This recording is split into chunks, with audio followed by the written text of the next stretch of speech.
Okay, so welcome everybody. My name is Dawn Hutchins. I'm the owner of a company called Veggie Cooking, and our motto is learn to cook, love your veggies. And I am basically a whole food plant-based chef, and I have my friend Heather with me hosting as well. Hey guys, I am Heather Borders and I am a registered dietitian and owner of Kylo Nutrition here in Jacksonville, Florida. Very cool. So we have Liz Winings here with us, and she is a nurse that specializes in mental health. So welcome, Liz. And would you please tell us a little bit about your background and what you do?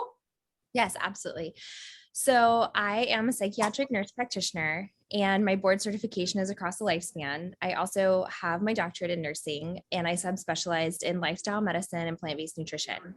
So I kind of created a position that didn't exist at the time, which is really exciting that now you can train in lifestyle medicine and sit for the boards and all those things. So I practice primarily in the outpatient setting, working with children and adolescents in mental health. And then I also am an assistant professor in nursing at Jacksonville University. So I have the opportunity to teach in the psychiatric mental health realm, but also weaving in lifestyle medicine to the education. That is so amazing. Yes, welcome everybody. We're so glad you're here. And welcome, Liz. We're so glad that you're here as well. So the first thing we usually like to do is talk about the recipe that our doctor or clinician provided. And so Liz actually submitted her very own recipe called I'll Have Seconds Soup. And I made that today for lunch. It was absolutely delicious. And I'm going to show you here what I have. So we are sending out the recipe. If you just joined us a little bit late, we'll send out this recipe, but you guys have got to try this. I served it with potatoes at lunch and it was absolutely delicious. It is a whole food plant-based, oil-free, and it has coconut milk in it, which makes it really rich and delicious. So the only thing I changed was I had some spinach and I threw that in, and then I had some that in as well. So Liz, tell us why this was the recipe you chose and what you love about this recipe. So I'm a big fan of recipes that are easy to assemble. And so I feel like this is something that is a nice base that you only need a couple of ingredients to make that you probably have on hand, like lemon juice. If you're plant-based, if you're not, you might have to get something like nutritional yeast, but it's really simple. And I have found that once in a while adding coconut milk to dishes makes them really creamy. And there's that nice mouthfeel where it's just something that you don't always have in plant-based eating. So I was just playing around and it turned out really good. And I thought this would be fun to share. My husband loves mushrooms, so it was an effort to use a lot of the mushrooms we had in our fridge and make something a little bit different. Very cool. It was awesome. You want to, I just muted everybody just because we were getting a little feedback there. But Heather, do you want to take the next section? Yeah, I was just going to say, I know we talked about this, Dawn and I beforehand, but this recipe, we always talk about ways to change it up in terms of, you can change the flavor of something and make it an almost completely different dish, even using the same ingredients. And so I could see how you could totally make this like a curry dish. And I think you mentioned that you added some spinach, Dawn. You could easily add any other green to this. You could add it over rice or quinoa. It's really easy to make this dish just by a few changes, making it almost completely different. So we like versatility and I like options. And if I were to give it a second title, I would call it the kitchen sink soup. Yes. I love that. Yeah. All right. So, so Dr. Winings, tell us about your journey. What led you to being a nutrition focused nurse practitioner, and, specifically what led you to plant-based nutrition? How did you get here? Well, it was a winding road. It started at the bedside as a registered nurse. So I worked at the Veterans Affairs Hospital in Gainesville, Florida, and I saw veterans having amputations as a complication of poorly controlled diabetes. And as a nurse, I was really confused that this was the solution to a health problem. And I had a few veterans with subsequent amputations, so like a toe and then a foot, and then another portion of their leg. And so that is a really startling thing to see. And then there's the question of, when do you stop cutting? Like, that was a very hard thing for me to wrap my mind around, that someone could have multiple surgeries removing parts of their bodies and continue to have the same problem. So that just sent me down a path of problem solving. What can we do differently in healthcare? And I'm just going to put this in so that you don't have so much background noise. Can you still hear me? Yes, we can hear you. So that was my entry point, a question: how could we manage a lifestyle disease with lifestyle? Because my understanding was that most of the diabetics I was interacting with were not insulin dependent. They were type 2 that could be modified by their lifestyle. So I had a registered dietitian on my floor who gave me the omnivore's dilemma. And then I watched Forks Over Knives, and that sent me down a path of learning more about nutrition. I knew that I wanted to go on in nursing. I thought that I wanted to be an acute care nurse practitioner. And when I realized the healthcare model is not set up for time in the acute care setting to actually educate and walk alongside people through behavior change, I decided I would go into mental health, simply because that was where you had more time with your patients. And I thought it would be a good way to learn more about behavior change. And it has been. So that's kind of how I started to marry the two together. And children, right, as well? I'm sorry, I didn't hear the question. You do a lot with children? That's correct. So I subspecialized in pediatric psychiatry. And so again, when you start to go down this path of prevention, where do you actually have the opportunity for the highest impact? In my experience, it's been with children and families.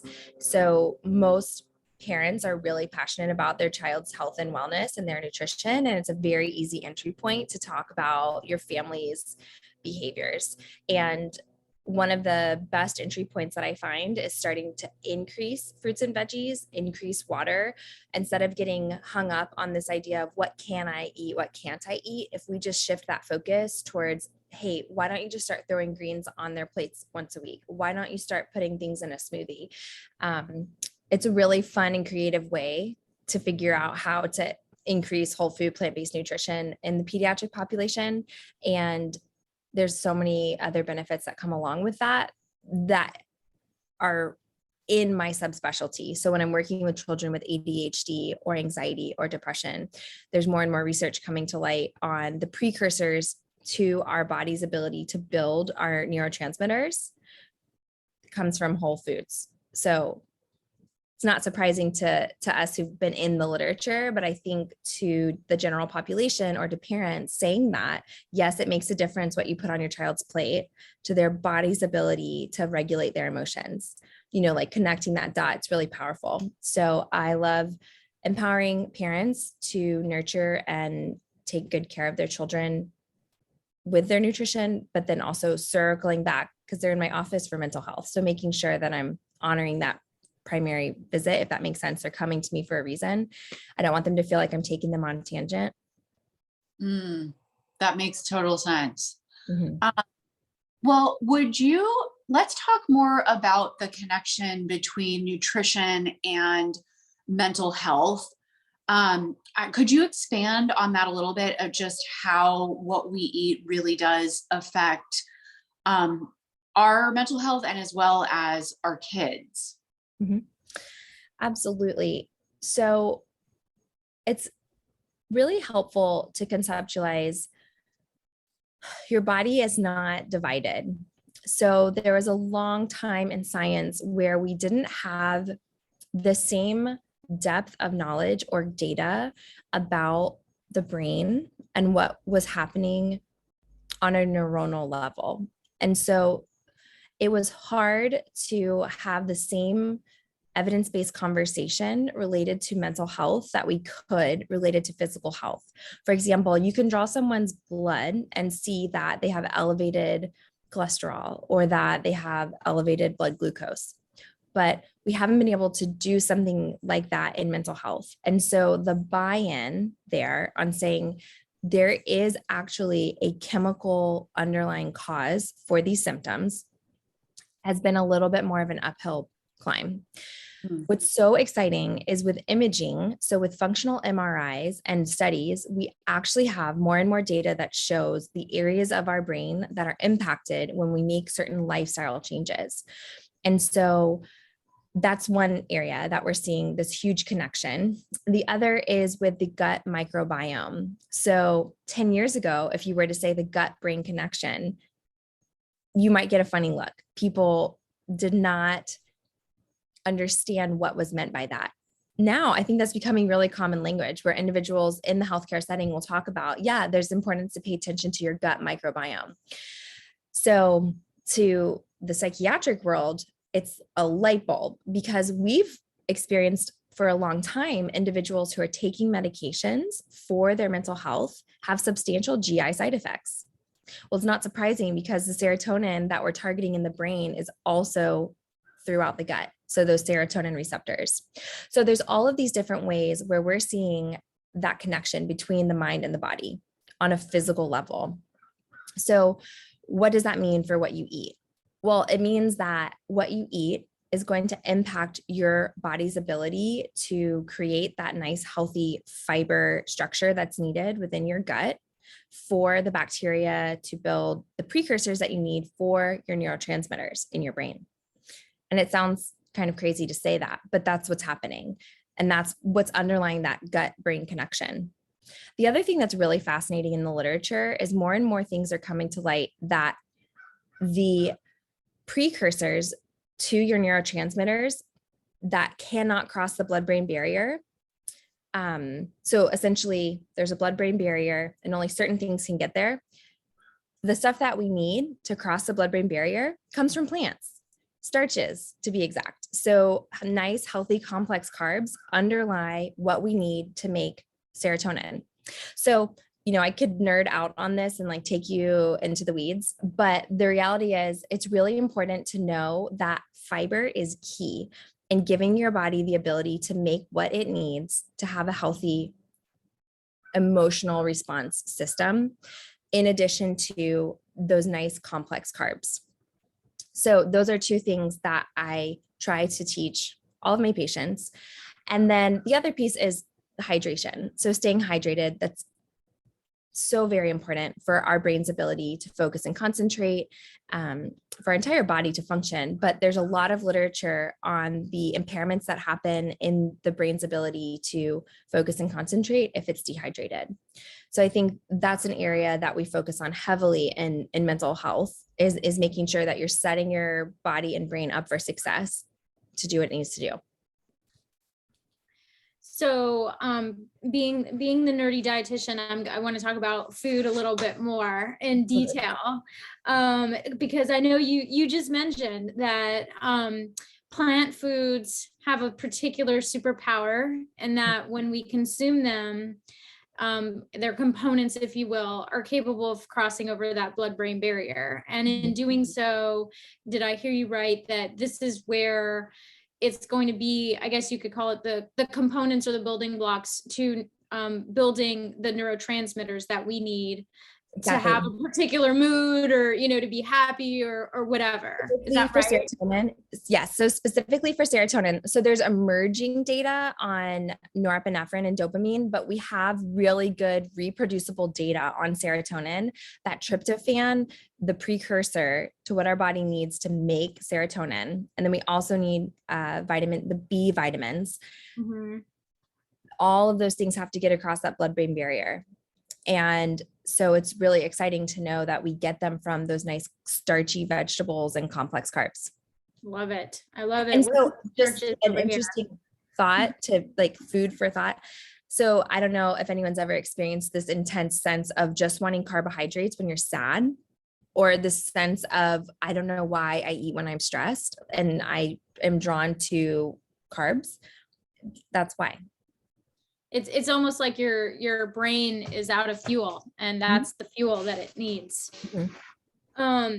So, and then you mentioned fiber is also key. And, you know, you always hear about brain, like foods that help brain health. So like, what are your favorite go-tos? And I'll back this up saying, you know, any food that has fiber and nutrients is good for overall health. It's really difficult, if not impossible, to just isolate. You know, you don't just eat one thing, you eat like all these components, all these wonderful nutrients that come in a package.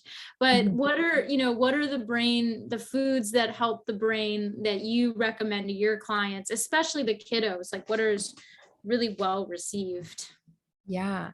So I really try to hone in on complex carbohydrates. So those whole grains and potatoes. So not French fries, but baked potatoes, sweet potatoes. And then looking at things that contain magnesium. So walnuts, or amplifying mushrooms if kids will eat them, but that's more from a vitamin D perspective. So when I think through the different categories of the nutrients that we're targeting in a mental health aspect, we're thinking about those precursors to our neurotransmitters. So tryptophan, which we've discussed, vitamin D is really important, which we get from sunshine, but then you also, most Americans are actually deficient. So spending time outside, but then also making sure that you're eating things like mushrooms, walnuts, other sources of vitamin D. And then building that fibrous network. I really think that's so person specific. And I want to validate and empower my patients. So if someone's telling me, guess what, I tried blueberries this week, then you know, we're celebrating that, and it's okay, keep eating blueberries. And one of the things I learned from a really good friend, Adam Sudd, is just supporting people doing a 7-day experiment. So what that means is, for a lot of my patients, eating fresh, real food every single day, every single meal feels too overwhelming. So just that buy-in to start increasing real food that's not out of a package or a can is something that I think is going to improve their mental health. So anyways, the last thing I would say is helping individuals understand, if we can decrease the inflammation within their body, that also will improve their mental health. I assume they'd be in less pain. That always is nice. Pain. Yeah. And there's just more and more research on like cytokines and inflammation response, and what is that really doing to our brain's ability to regulate our mood. Excellent. So we have a question over here in the chat. Okay. We have a question that says, are there functional MRI changes seen in the brain of persons eating a high fiber complex carb diet versus one that does not? So it's a really wonderful, specific question. And I would have to dive into the research to find a specific answer for you. What I can say is what the functional MRIs show is positive changes in the brain areas for focus and concentration. And then it's the different areas of the brain that are lighting up based on an individual's experience. So it's improved function is what is being seen, or less dysregulation. So I would be happy to dive into literature and see if I can get you a specific question, your specific question answered, but I don't have that off the top of my head. I can say anecdotally, yes, but I can't speak to a specific study. Yeah. And then what about omega-3s? Because I've heard Rhonda Patrick talking about omega-3s and mood and mental stuff.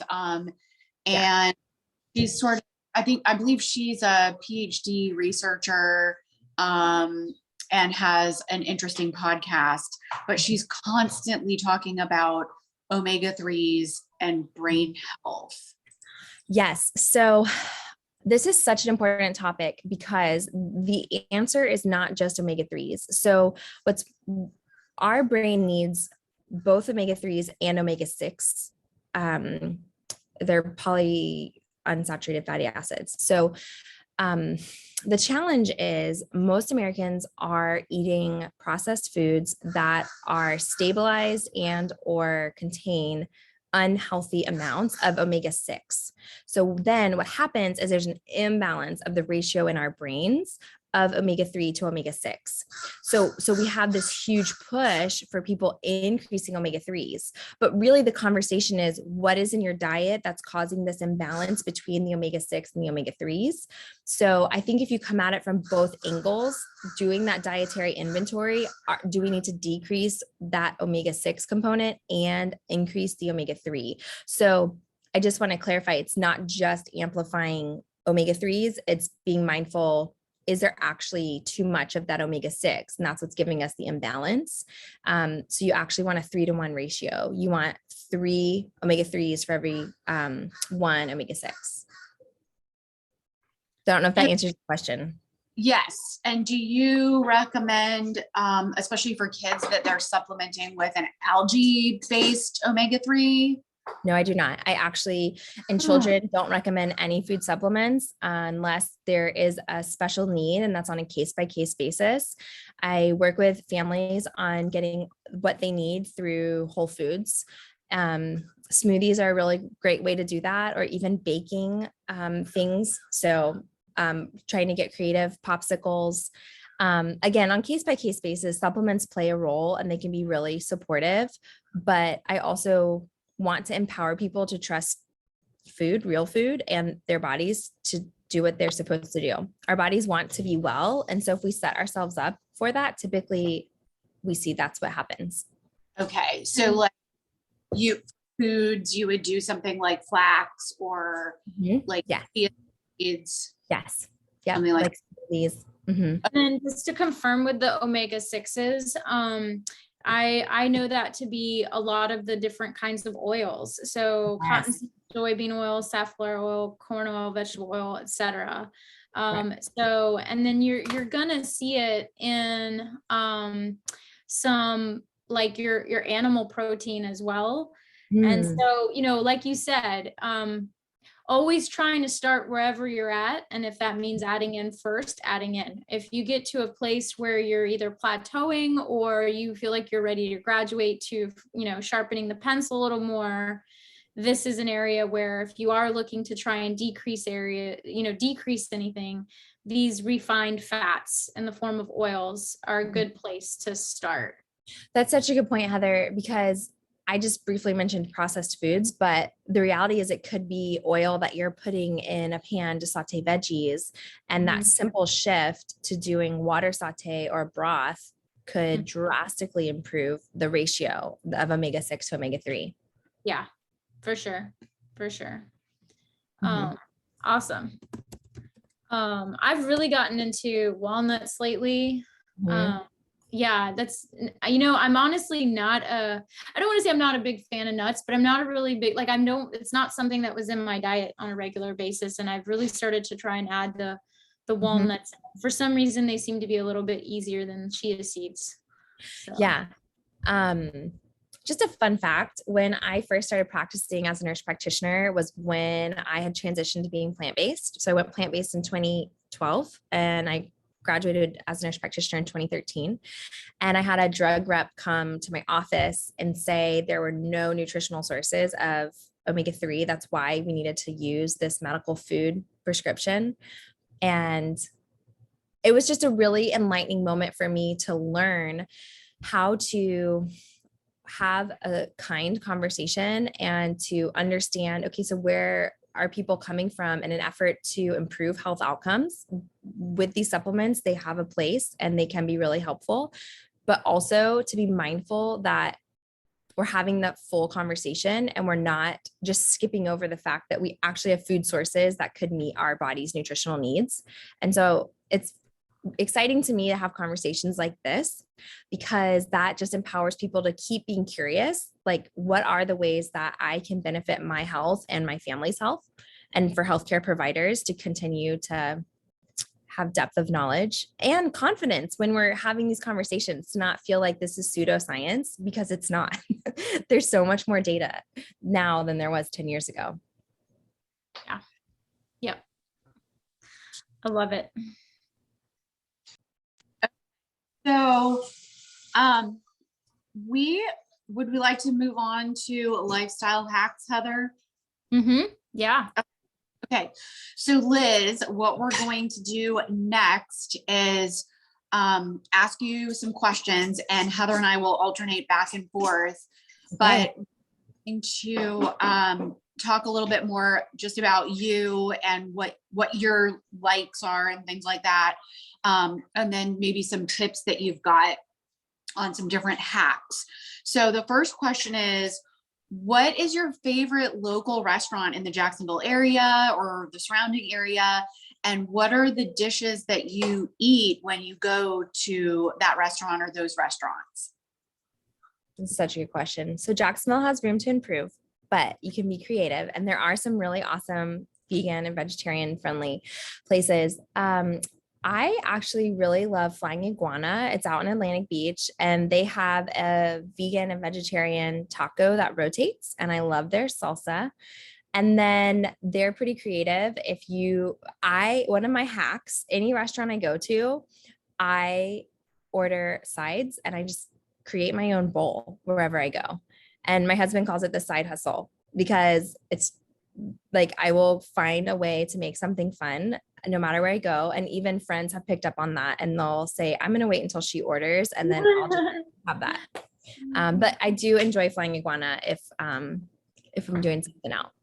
Oh, that's, I don't think we've heard Flying Iguana yet. Oh, So then we need to go there. That's our next dinner date.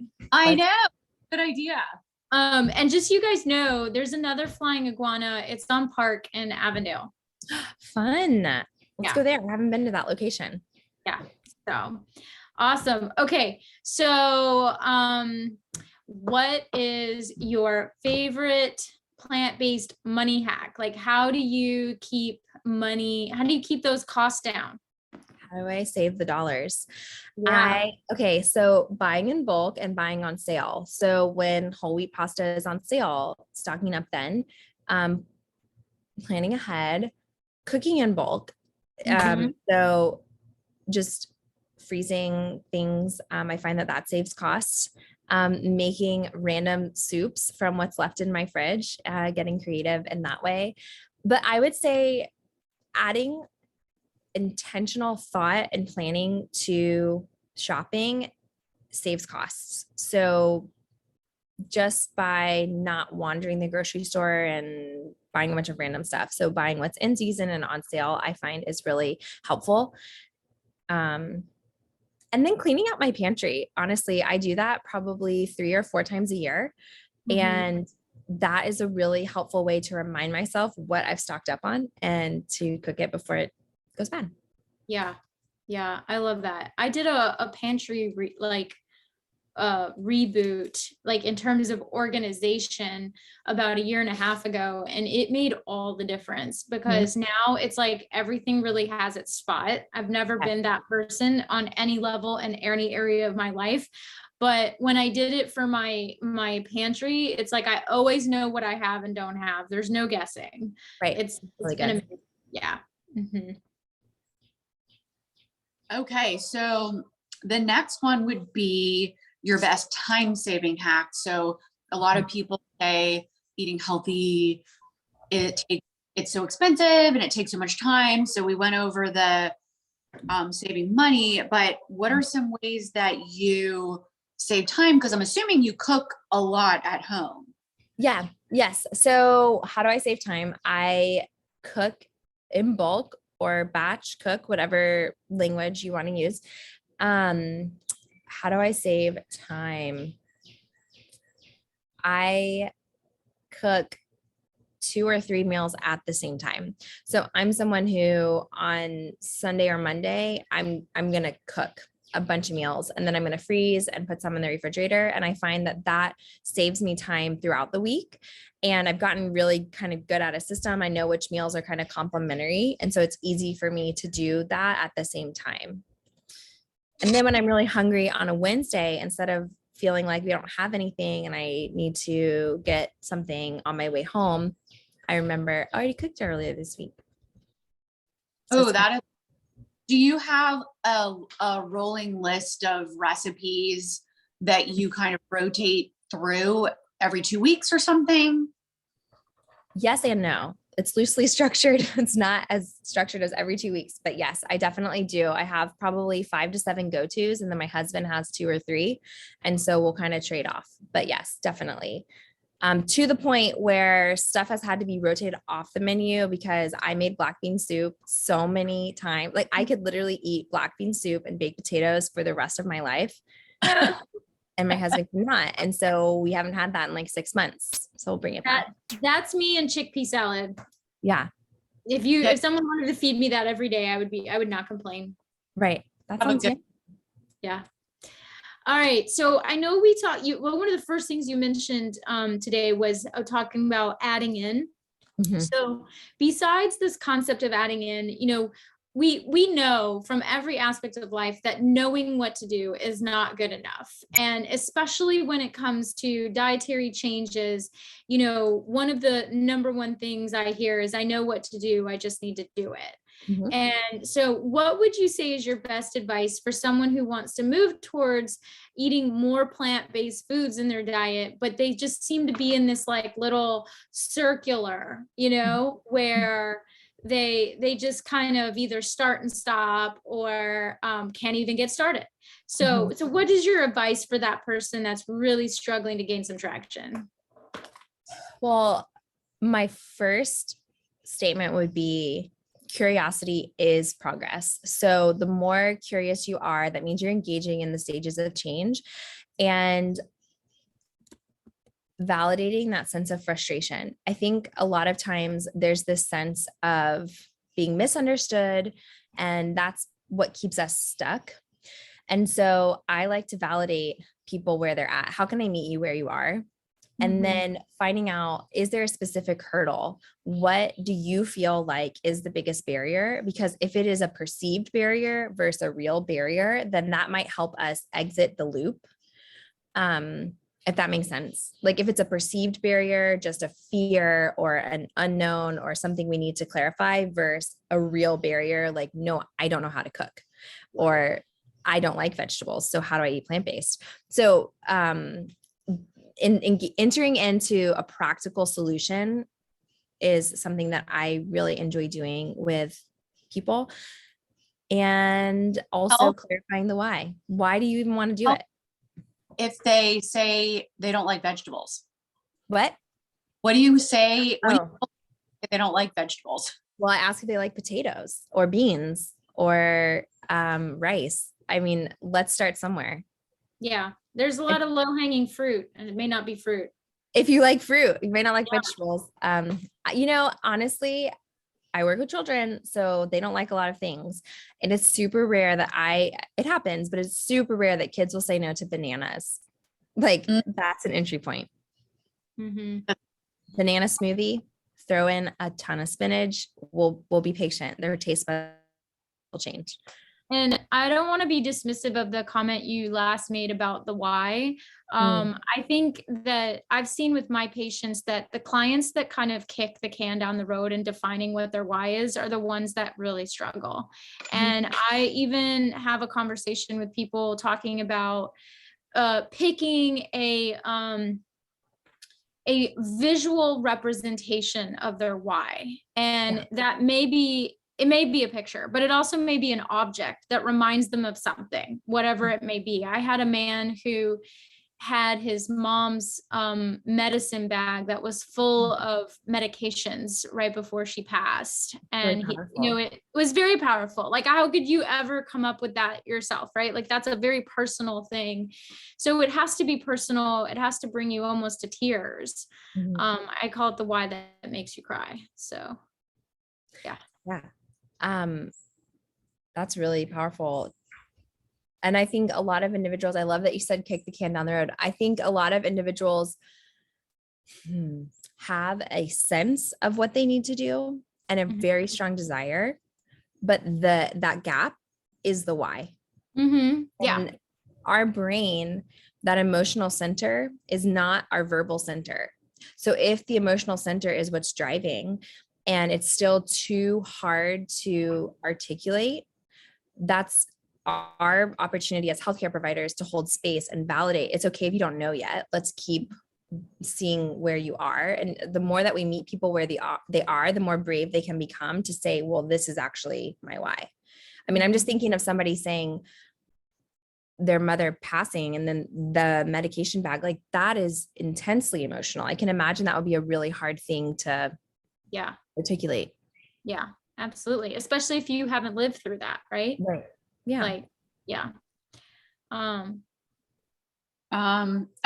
actually have a question that I would like to kind of insert here. And it's what do you eat in a day? What's a normal day of meals for you? What do I eat in a day?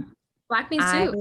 If it's available, if I can make my black bean soup, I do eat beans a lot. Okay. So what do I eat in a day? I either have fruit for breakfast. So whatever fruit is in my house or in season, and or oatmeal for breakfast. And I do drink coffee.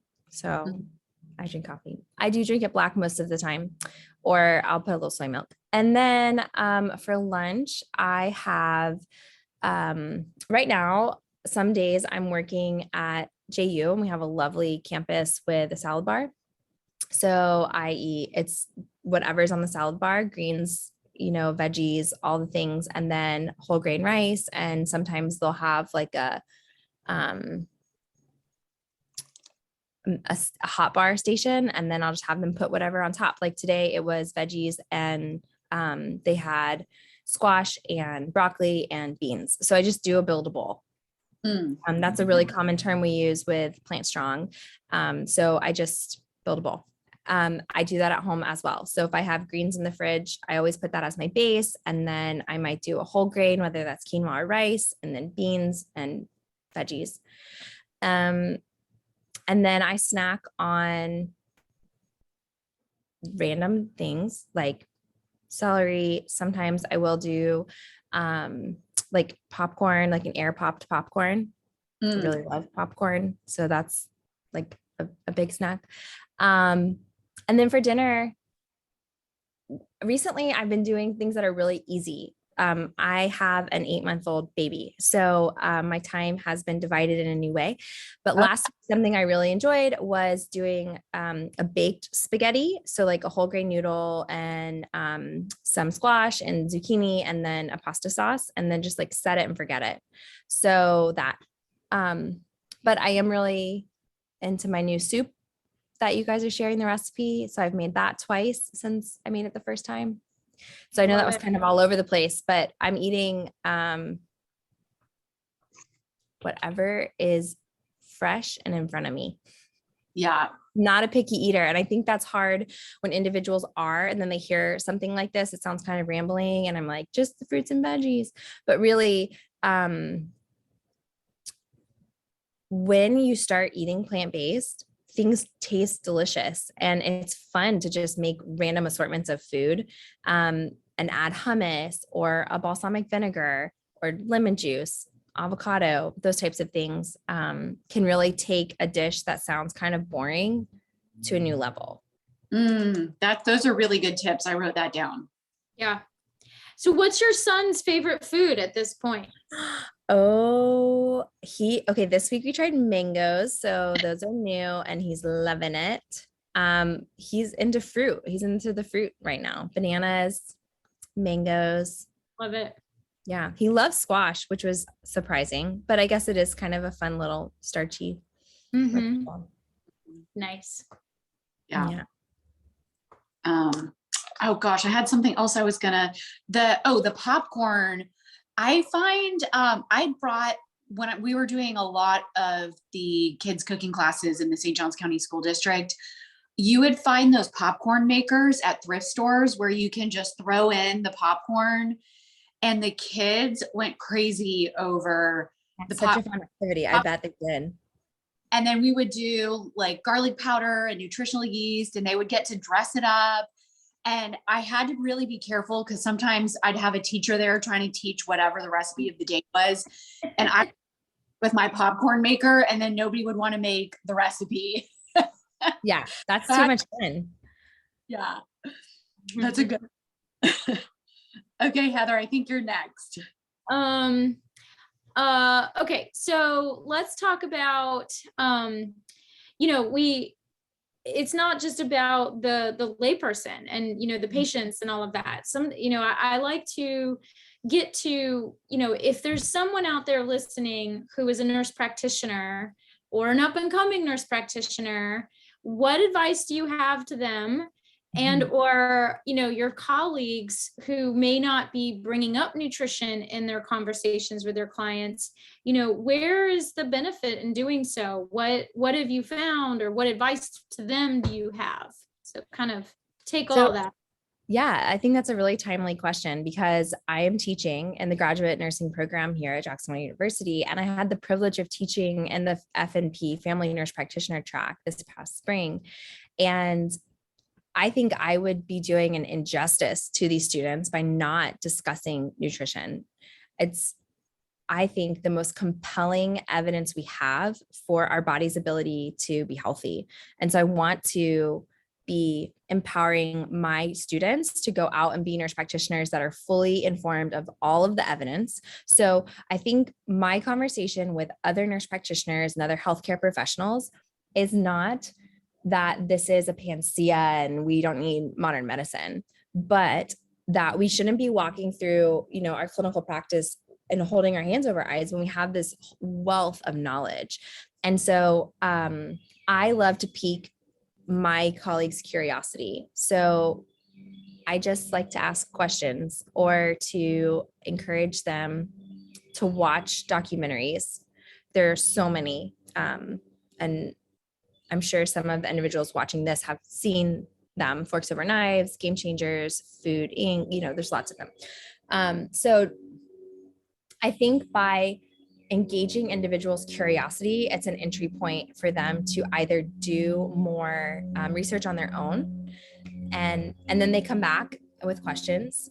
I have not found a single healthcare provider that I have started having this conversation with that doesn't engage in a way that's positive. So there might be a little bristling at first, like, oh, okay. But the reality is they're intrigued for the most part. Yeah. And a lot of times cholesterol is a big buy-in. So when saying, you know, our bodies can make all the cholesterol we need, we do not need to be eating meat and animal products. That's a fun entry point in healthcare, I think, for individuals who are prescribing, you know, statins and medication to reduce cholesterol. Yeah, we comment. One of our participants online here said that she taught nutrition at a BSN program using the case study approach, and also saw them in clinical. That's awesome. Yeah. Yeah. I think nurses are the secret weapon in America for improving healthcare, but we just have to keep spreading the news about plant-based nutrition, because the reality is nurses are educators. They are the people at the bedside when everyone else walks outside the room. That was my entry point as a nurse. I had my diabetic educator come in and give my patient who had just been given morphine their education on diabetes. And so they're in a high level of pain. They've just been given a medication where now they're sleepy. They were not in a place to be learning about how to take on a whole new lifestyle. So I think the more our nurses are the people who can walk alongside in all the different healthcare settings that nurses are in community settings, we would have a really awesome opportunity to change outcomes and health disparities in our country. Yeah. I agree. Yeah. It's huge. I know. All right. Last question, Dawn, take it away. Okay. So we have one last question, but I want to backtrack just a second before we get to that. And I know we've got only like 15 minutes left, but what do parents ever ask, what are some things we should really avoid for mental health? And I think we kind of skimmed over it, but what would you say are the top 3 things if a parent comes in, they're eating sort of the standard American diet and nutrition is completely new to them? Yeah. What would be some things? I know we talk about adding in, which I think is awesome, but Yeah. I know I'd be curious about what are some things I should avoid? Absolutely. So I like to use the language trade. So because I'm trained in mental health, I'm always cognizant of someone's relationship with food and risk factors for eating disorders. And so as opposed to creating these categories in someone's mind, like good food, bad food, I like to encourage people to think about, could we just make a trade? Could we make a switch and do that 7-day experiment? And let's see if you're noticing a difference in how you feel. So for children, I encourage parents to make a trade for dairy. So let's see if you could try a nut milk for 7 days. So that's a big one.